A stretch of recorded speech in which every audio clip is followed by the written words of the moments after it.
कहानी है रामपुर गांव की, जहां के मर्द महिलाओं को हमेशा नीचा दिखाने की कोशिश में रहते। अरे अभी तक खाना नहीं आया, क्या मुझे एक और शादी करने की जरूरत है? नहीं जी नहीं, ऐसा मत करना, वरना मैं कहाँ जाऊंगी। खाना लेकर मैं अभी आई जी। गांव की पंचायत में भी फैसले हमेशा औरतों के खिलाफ ही रहते। मैं जो फैसला सुनाता हूँ वो भगवान की आज्ञा होती है। इस लड़के ने अपने मन से शादी करके अच्छा नहीं किया। लड़के को घर भेज दो और इसकी शादी इसकी जाति की किसी लड़के से करवा दो, लेकिन ये लड़के, इसे तो गांव के बाहर निकाल दो। नहीं नहीं जमींदार साहब, ये क्या बोल रहे हैं? ऐसा नहीं हो सकता। मेरी बेटी मासूम है, इसे अच्छे बुरे की समझ नहीं है। अरे कहाँ जाएगी ये बेचारी? कहाँ जाएगी? इतनी चिंता है तो पूरे परिवार का गांव निकाला कर देते हैं। बेचारे पूरे बसे बसाए परिवार को गांव छोड़ना पड़ता है। चाहे जो हो, अगर बेटियों को कंट्रोल नहीं कर सकते तो गांव में रहने का कोई मतलब नहीं है। यहाँ औरतों को दब कर रहना होगा। कोई भी अपने हिसाब से कुछ नहीं कर सकता, सब ईश्वर की मर्जी से ही होगा। तभी गांव का एक आदमी दौड़ा दौड़ा आता है।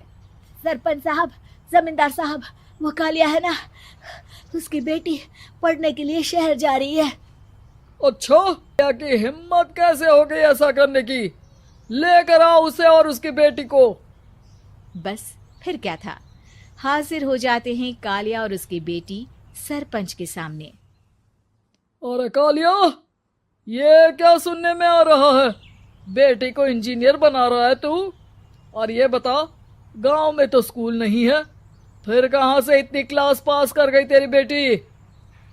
राधा, जो कि कालिया की बेटी है, उसे लगता है कि सरपंच उसकी तारीफ कर रहे हैं। सरपंच जी, मैंने ऑनलाइन पढ़ाई की है, डिस्टेंस लर्निंग से। सभी में मैंने अच्छे नंबर पाए हैं, जिसे देखते हुए शहर की इंजीनियरिंग कॉलेज में मुझे स्कॉलरशिप मिली है। वाह जी वाह, क्या होती है ये? पहले तो ये बताओ, फिर आगे की बात करते हैं। पूरा गांव राधा की बात सुन रहा था और राधा बोलती जा रही थी। तो ऐसे मैं फ्री में एक अच्छी शिक्षा लेकर गांव में जो कुछ परेशानियां हैं, जैसे बिजली, पानी और इंटरनेट जैसी समस्याओं के लिए काम करूंगी। मैं गांव को शहर से जोड़ने के लिए पुल का निर्माण करवाने का प्रस्ताव रखूंगी।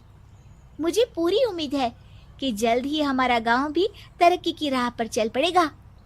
राधा की बात सुनकर सारे गांव वाले ताली बजाने लगते हैं। सरपंच को समझ नहीं आता कि वो क्या करे।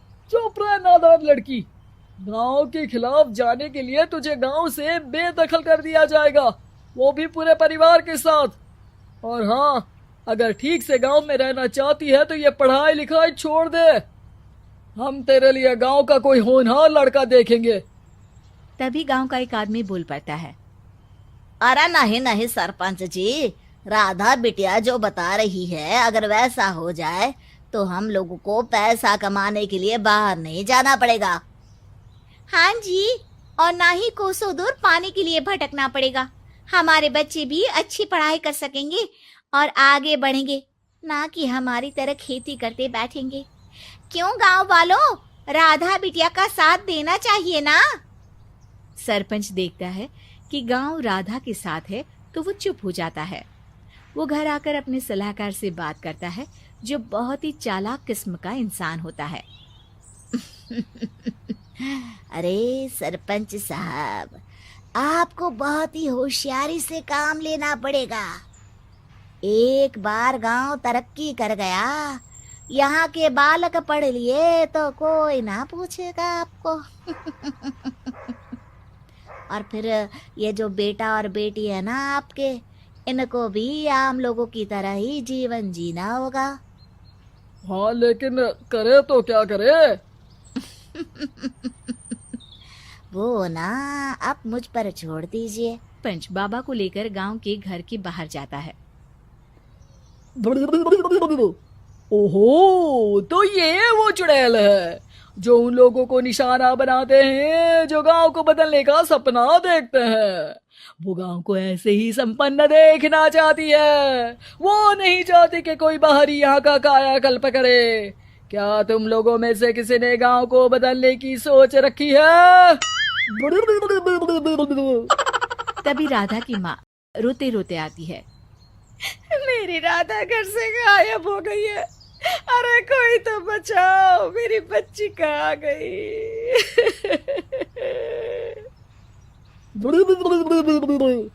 ले गई वो चुड़ैल, तेरी बच्ची को ले गई।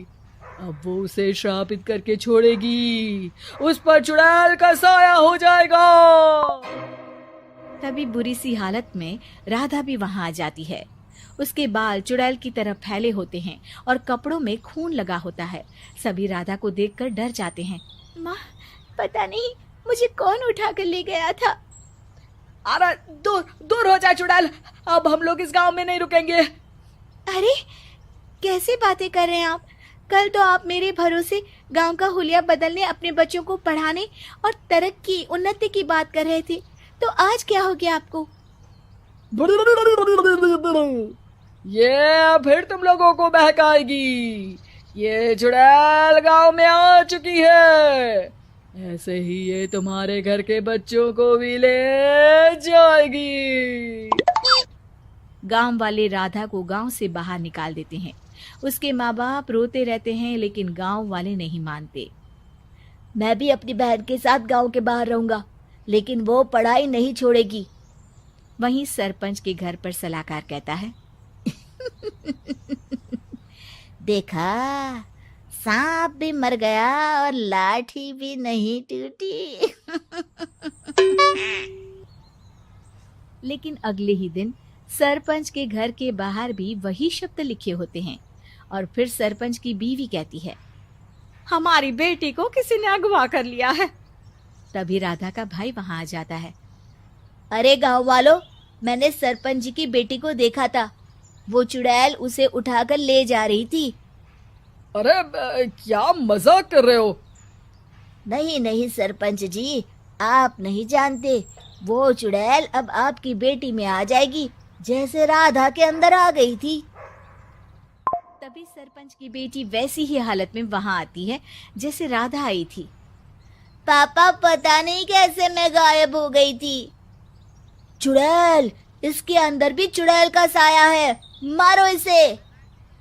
अरे नहीं नहीं, इसे भी राधा के पास गांव के बाहर ही भेज दो। अरे चुप रहो, मेरी बेटी कहीं नहीं जाएगी और चुड़ैल वुड़ैल कुछ नहीं होता है। अरे कैसे बात कर रहे हो सरपंच जी? आप तो बोल रहे थे कि आपका फैसला भगवान का ज्ञान होता है, तो अपने पर बात आई तो अब आप ऐसे बोल रहे हैं। अरे ना ना ना, आपको अपनी बेटी को त्यागना ही होगा। अरे बुलाओ बाबा को। राधा का भाई बाबा को ले आता है, जिसे अब गांव वालों के डर के कारण सच बोलना पड़ता है। मैं कोई बाबा नहीं हूँ, मैं तो मोची था। ये सलाहकार महोदय ने मुझे कहा था एक्टिंग करने को। अब वो मुझे पैसे देने वाले हैं। अब मुझे माफ कर दो। गलती हो गई, मुझे माफ कर दो। तभी वहां राधा आ जाती है। देखा सरपंच जी, जब गांव के बच्चे साक्षर होंगे तो आप जैसे लोगों की चालाकी नहीं चलेगी।